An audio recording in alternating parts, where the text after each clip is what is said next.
नमस्कार. इयत्ता 10वी गणित भाग 1 यामधील प्रकरण क्रमांक 4 अर्थनियोजन म्हणजेच फायनान्शियल प्लॅनिंग याच्यामध्ये जीएसटी हा एक भाग आपल्याला दिलेला आहे. त्या पहिल्या भागामध्ये म्हणजे सराव संच 4.1 मध्ये जीएसटी म्हणजे काय असतो आणि तो कसा काढायचा असतो याविषयीची उदाहरणे होती. आता जो दुसरा भाग आहे याच्यामधला त्याच्यामध्ये जीएसटी हा प्रत्यक्ष व्यवहारामध्ये म्हणजे एखादा दुकानदार किंवा एखादा छोटा व्यापारी हे जीएसटीचं कसं कॅल्क्युलेशन करतात आणि तो जीएसटी कसा दिला जातो याविषयीची माहिती आणि उदाहरणं दिलेली आहेत. तर तो जीएसटी कसा काढायचा असतो तो आपण सराव संच 4.2 मध्ये बघणार आहोत. तर त्याच्यासाठी हे महत्वाचं सूत्र लक्षात ठेवायचं आहे. देय जीएसटी म्हणजे जो प्रत्यक्ष द्यायचा आहे दुकानदारांना तो देय जीएसटी कसा काढायचा आहे तर आउटपुट टॅक्स वजा इनपुट टॅक्स क्रेडिट आणि इनपुट टॅक्स क्रेडिटला शॉर्टमध्ये आयटीसी असंही म्हणतात. म्हणजेच एखादा दुकानदार आता देय जीएसटी म्हणजे नेमकं काय तर ज्यावेळी एखादा दुकानदार काय करतो मोठ्या व्यापाऱ्याकडून वस्तू खरेदी करतो. मग ही वस्तू खरेदी करत असताना तो काय करतो त्या मोठ्या व्यापाऱ्याला तो जीएसटी देत असतो वस्तू खरेदी करत असताना. मग तो काय करतो आता एखादी वस्तू जर समजा त्याने 200 रुपयाला आणली असेल तर तो आपल्या गिरायकाला तो 200 रुपयाला विकणार नाही तर ती वस्तू 250 रुपयाला किंवा 300 रुपयाला विकणार. म्हणजे किंमत वाढवून तो लावत असतो विकत असताना. खरेदी करताना कमी किमतीला खरेदी केली जाते विकताना जास्त किमतीला विकली जाते. मग तो दुकानदार जो आहे तो काय करतो मोठ्या व्यापाऱ्याकडनं वस्तू घेत असताना त्याला जीएसटी दिलेला असतो त्याने. त्यानंतर तो काय करतो ज्यावेळी गिरायकाला ती वस्तू विकतो त्यावेळी त्या गिरायकाकडनं सुद्धा त्यानं तो जीएसटी घेतलेला असतो.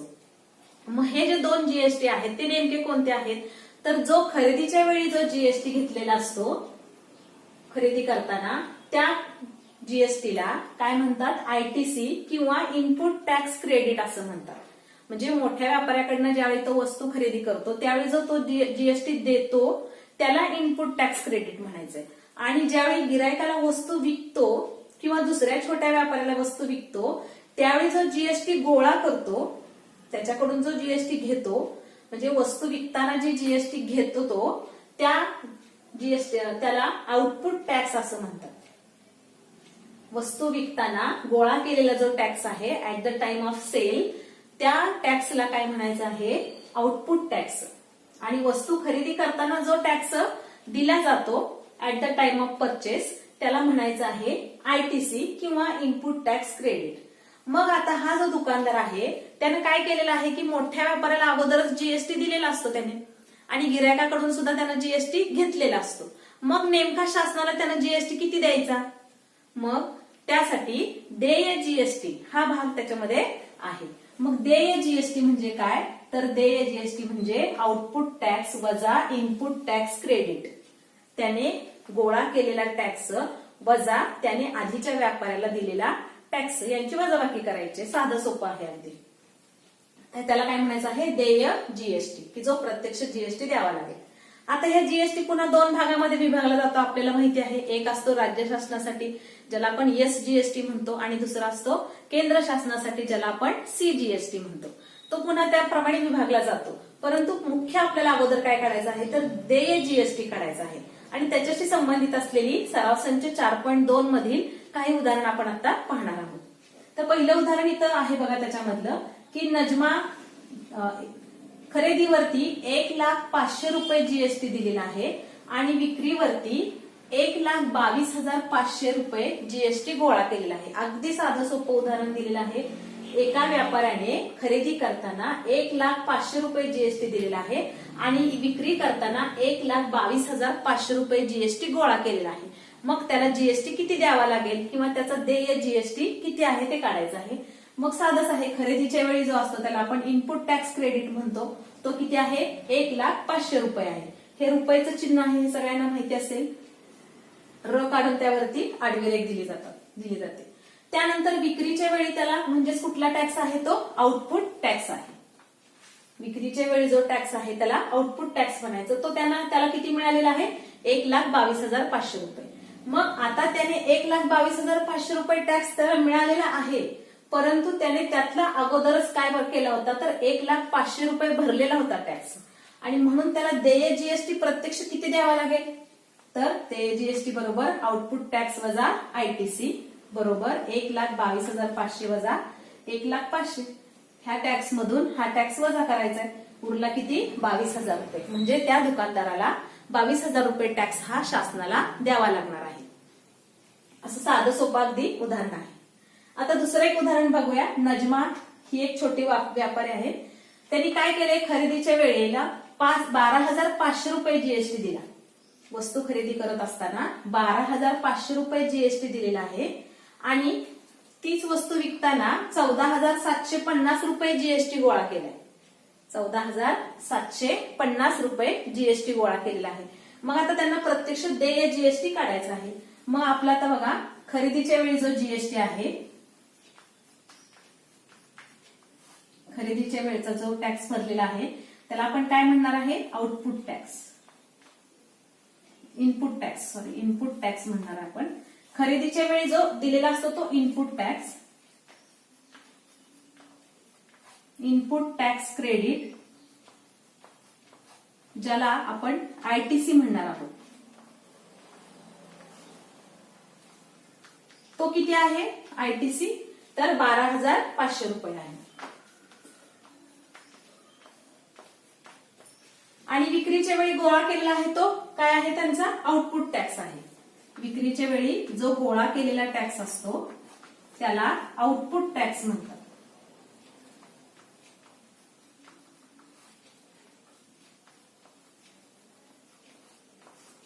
आणि आउटपुट टॅक्स किती आहे? तर 14,750 रुपये आहे. आणि मग आता त्यांना देय जीएसटी काढायचा आहे.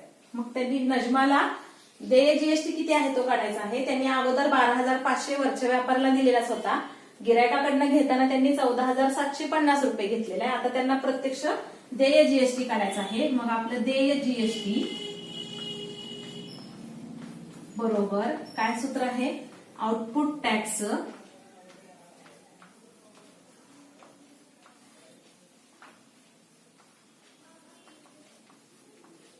वजा आयटीसी किंवा इनपुट टॅक्स क्रेडिट.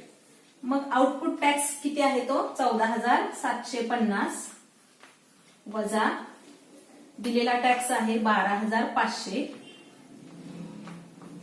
मग ह्यांची वजाबाकी करायची आहे आपल्याला आता. तर ती वजाबाकी किती येणार आहे? 50, 2 आणि 2, 2,250 रुपये एवढा त्यांना देय जीएसटी आहे. मग आता ह्याच्यामधलं आपल्याला माहितीये की जीएसटी पुन्हा 2 भागामध्ये विभागला जातो. तर तो एस जीएसटी किती असणार आहे? म्हणून एस जीएसटी बरोबर 2,250च्या निम्मा बरोबर 1,125 रुपये. आणि सी जीएसटी सुद्धा 1,125 रुपये. अशा पद्धतीने नजमा यांना तो टॅक्स राज्य शासनाला 1,125 रुपये आणि केंद्र शासनाला 1,125 रुपये भरावा लागणार आहे. म्हणजे प्रत्यक्षात त्यांनी तसा टोटल 14,750 रुपयेच टॅक्स भरलेला आहे. परंतु त्यातला त्यांनी काय केला होता? 12,500 जो टॅक्स आहे तो आधीच्या व्यापाऱ्याला दिलेला होता. म्हणून तो वजा करून उरलेला जो टॅक्स आहे 2,250 त्यातला तो निम्मा टॅक्स ते शासनाला भरणार आहेत. राज्य शासनाला 1,125 रुपये आणि केंद्र शासनाला 1,125 रुपये. अशा पद्धतीने हे दुकानदार काय करतात? टॅक्सची विभागणी करत असतात आणि त्याप्रमाणे टॅक्स भरत असतात. आता त्याचबरोबर आपण आणखीन एक पुढचं उदाहरण पाहूया. आता त्यानंतर पुढचं एक उदाहरण आपण बघूया की मलिक गॅस एजन्सी ही चंदीगडमध्ये आहे आणि या चंदीगडमध्ये असणाऱ्या गॅस एजन्सीने काय केलेलं आहे? गॅस टाक्या खरेदी केल्या 24,500 रुपयाला आणि विकताना मात्र त्या टाक्या विकलेल्या आहेत 26,500 रुपयाला विकलेल्या आहेत. म्हणजे आता इथे आपल्याला 2 गोष्टी तर महत्वाच्या लक्षात घ्यायच्याच आहे की खरेदी किंमत दिलेली आहे टाक्यांची, ही किंमत दिलेली आहे विक्री किंमत आणि याच्यावरती 5% जीएसटी आकारलेला आहे. आणि हा जो जीएसटी आहे त्याच्या पुन्हा आपल्याला आता 2 प्रकारचे जीएसटी वितरित कसे केलेले आहेत ते काढायचं आहे. तर त्यानंतर चंदीगड हे जे आहे ते हे केंद्रशासित प्रदेश असल्यामुळं त्याला एस जीएसटी असं न म्हणता युटी जीएसटी असं म्हणतात. एवढाच फक्त फरक आहे. एसच्या ऐवजी युटी शब्द घालायचा आहे कारण हा युनियन टेरिटरी आहे म्हणजेच केंद्रशासित प्रदेश आहे म्हणून. तर आता आपल्याला यामध्ये उदाहरणामध्ये काय केलेलं आहे की मगाशी काय केलं होतं? डायरेक्ट आपल्याला आउटपुट आणि इनपुट क्रेडिट दिलेलं होतं. परंतु या ठिकाणी आता तसं दिलेलं नाही. म्हणजे किती जीएसटी गोळा केला, किती जीएसटी दिला हे दिलेलं नाहीये. तर आपल्याला या ठिकाणी काय केलेलं आहे, गॅस टाक्यांची किंमत दिलेली आहे आणि याच्यावरती 5% जीएसटी आकारायचा आहे. मग आधी आपल्याला काय करावं लागणार आहे, तर जीएसटी म्हणजेच आउटपुट टॅक्स किती आणि इनपुट टॅक्स क्रेडिट किती हे काढावं लागणार आहे आणि नंतर देय जीएसटी काढायचं आहे. तर आपण पहिल्यांदा गॅस टाके किती रुपयाला खरेदी केलेली आहे, तर 24,500 रुपयाला आहे. म्हणजे खरेदी किंमत त्यांची 24,500 आहे.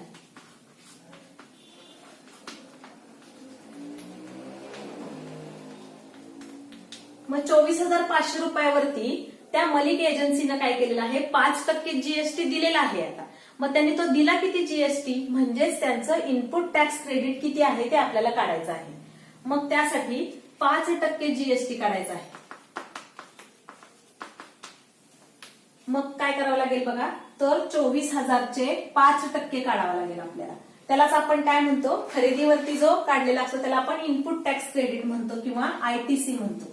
मग तो काढायचा आहे आपल्याला 24,500 गुणिले 5/100. 24,500 चे 5% काढायचं आहे. मग 24,500 काय होणार आहे, 2 शून्य गेले, 5 गुणिले 245 यांचा गुणाकार करायचा आहे. 1,225 रुपये आलेला आहे इथं उत्तर आपलं. 5 5 25, 20 2 22, 5 गुणे 10 2 12, 1,225 रुपये काय मिळालेला आहे, हा इनपुट टॅक्स क्रेडिट आलेला आहे. म्हणजे गॅस एजन्सीने, मलिक गॅस एजन्सीने काय केलेलं आहे, 24,500 रुपयाला गॅस टाके खरेदी केल्या आणि त्याच्यावरती त्यांनी 1,225 रुपये जीएसटी भरलेला आहे. आता त्यानंतर आउटपुट काढायचे. त्यांनी गॅस टाक्या विकल्या, त्या टाक्या विकल्या किती, 26,500 ला विकलेल्या आहेत. त्यावेळी सुद्धा त्यांनी काय केलेलं आहे, 5% जीएसटी गोळा केलेला आहे. म्हणजेच आता त्यांचा जो दुसरा जीएसटी आहे विक्रीच्या वेळचा, त्यांची विक्री कितीला केलेली आहे, 26,500 रुपयाला त्या गॅस टाक्या विकलेल्या आहेत आणि याच्यावरती सुद्धा 5% जीएसटी त्यांनी गिरायकाकडनं म्हणजेच ग्राहकाकडनं घेतलेला आहे. तो काढायचा आहे. त्याला आपण काय म्हणणार आहे, आउटपुट टॅक्स. मग आउटपुट टॅक्स काढताना काय करावं लागेल, 26,500 गुणिले 5/100. 5% असल्यामुळं 5/100 आणि पुन्हा आता हे 2 शून्य गेल्यानंतर किती आलेलं आहे, तर 1,325 रुपये हा काय आहे त्यांचा आउटपुट टॅक्स आहे. म्हणजे त्यांनी गोळा केलेला टॅक्स आहे. गिरायकाकडनं त्यांना मिळालेला आहे 1,325 रुपये. पण त्यांनी ऑलरेडी काय केलं होतं, 1,225 रुपये टॅक्स भरलेला होता आणि त्यामुळे आता आपल्याला काय काढायचं आहे, देय जीएसटी काढायचा आहे. मग देय जीएसटी म्हणजे काय आहे बघा, आपला आउटपुट टॅक्स वजा आयटीसी म्हणजेच इनपुट टॅक्स. मग आउटपुट टॅक्स किती आहे, 1,325 वजा आयटीसी आहे 1,225 बरोबर आपल्याला उत्तर मिळालेलं आहे 100 रुपये.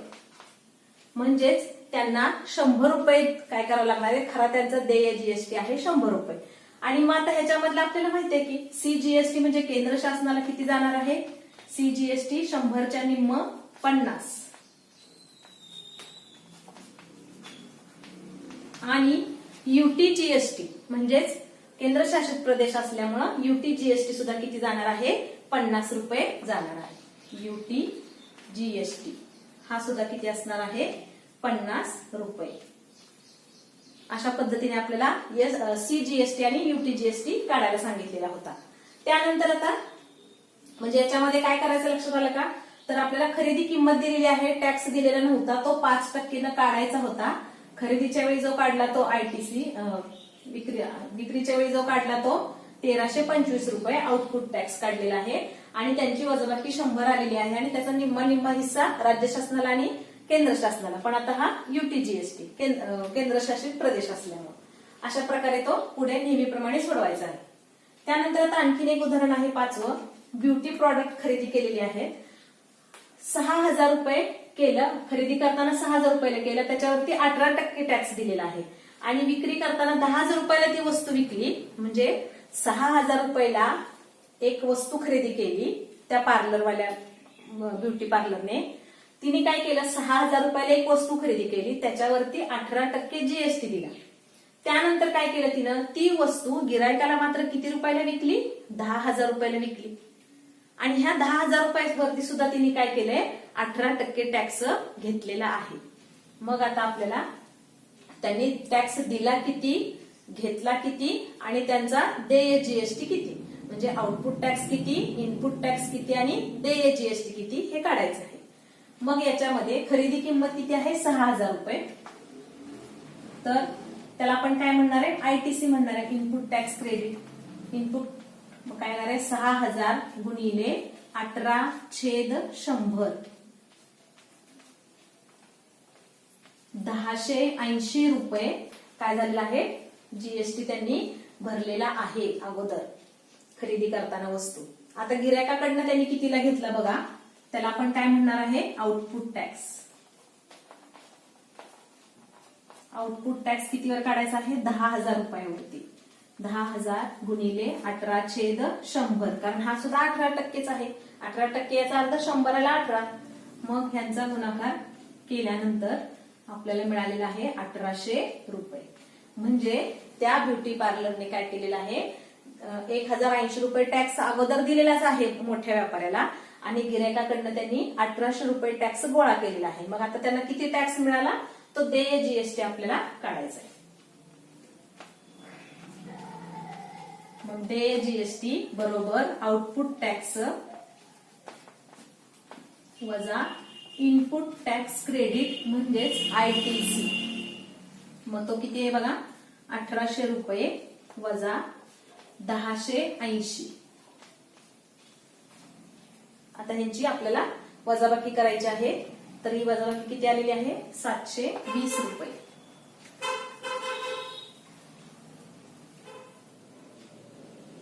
म्हणजे देय जीएसटी किती आलेला आहे, 720 रुपये देय जीएसटी आलेला आहे. आणि मग आता ह्याचं परत 2 विभागणी होणार, म्हणजे 720 रुपये त्यांना जीएसटी आता भरावा लागणार आहे. मग तो 720 मधला निम्मा सेंट्रल गव्हर्नमेंटला म्हणजे सीजीएसटी आणि निम्मा एसजीएसटी. मग सीजीएसटी म्हणजे केंद्र शासनाचं जीएसटी 720च्या निम्म 360 रुपये आणि एसजीएसटी सुद्धा किती असणार आहे, 360 रुपये असणार आहे. असं त्यांना 360 निम्मा दोघांना भरावा लागणार आहे टॅक्स. म्हणजे प्रत्यक्षात त्यांनी भरला 1,800 रुपये टॅक्स भरलेला आहे. फक्त काय केलं तर त्यांनी अगोदर 1,080 रुपये मोठ्या व्यापाऱ्याला दिलेले आणि 720 रुपये प्रत्यक्ष शासनाला भरलेले आहे. आणि ह्या मोठ्या व्यापाऱ्याने सुद्धा काय केलेलं असतं, हा जो टॅक्स आलेला असतो तो शासनाकडे भरलेलाच असतो अगोदर आणि ह्यांनी काय केलेलं असतं, ह्यांना दिलेला असतो म्हणून उरलेला टॅक्स पुन्हा ते शासनाकडे भरत असतं. ही महत्वाची गोष्ट याच्यामध्ये आपल्याला लक्षात घ्यायची.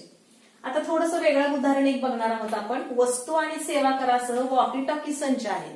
वॉकी टॉकी संच जे पोलीस वापरतात ही वॉकी टॉकी संच आहे. आता ही जी किंमत आहे ती वस्तू आणि सेवा करासह किंमत दिलेली आहे, ती आहे 84,000 रुपये आणि जीएसटीचा दर आहे 12%.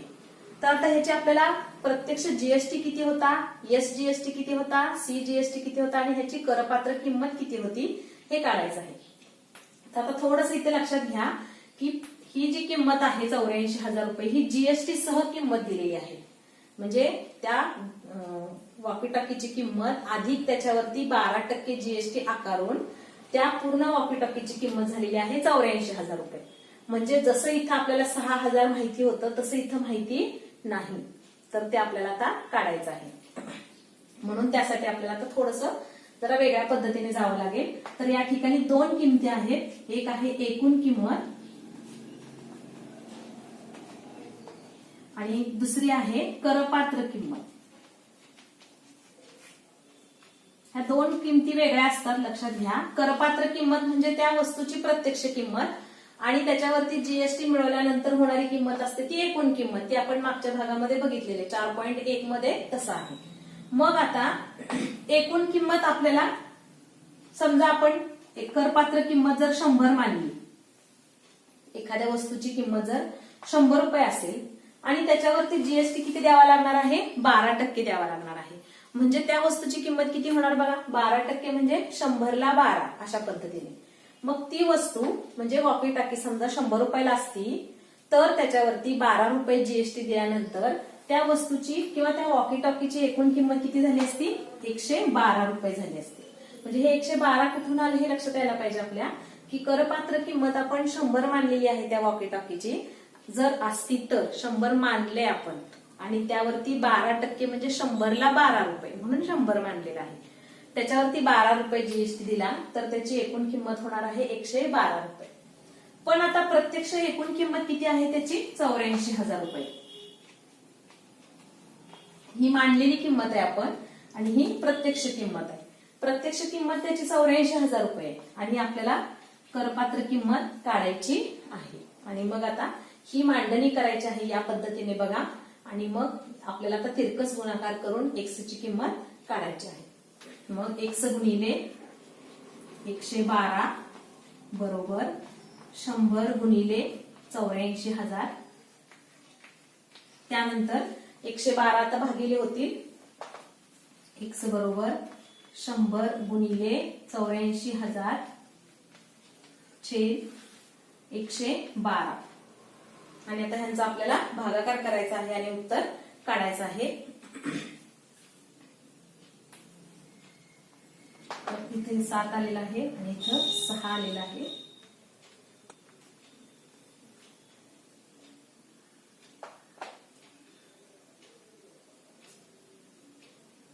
आठ आलेला आहे. तर आता हे उदाहरण आपण सोडवूया. या ठिकाणी 6 आणि इथं आलेला आहे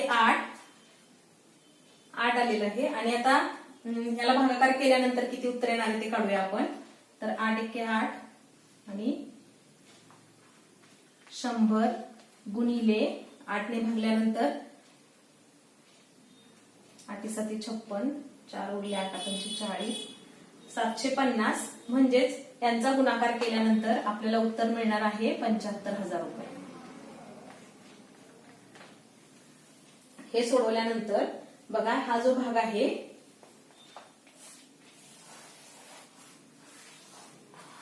या भागामध्ये लक्षात घ्या एकूण किंमत आणि करपात्र किंमत काढलेली आहे आणि हे तिरकस गुणाकार करून सोडवल्यानंतर आपल्याला x ची किंमत मिळालेली आहे 75,000 रुपये.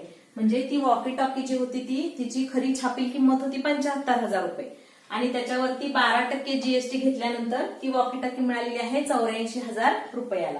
आणि मग आता आपल्याला जीएसटी काढायचा आहे. 75,000 रुपये आलेला आहे काय तर त्याची एक करपात्र किंमत मिळालेली आहे. आता या करपात्र किमतीवरती आपल्याला जीएसटी काढायचा आहे. म्हणजे जीएसटी बरोबर हा कशावरती काढायचा आहे? ह्या 75,000 रुपयावरती काढायचा आणि तो किती दिलेला आहे? 12% जीएसटी दिलेला आहे. म्हणून 75,000 गुणिले 12/100 तर हा आपल्याला मिळालेला आहे 9,000 रुपये.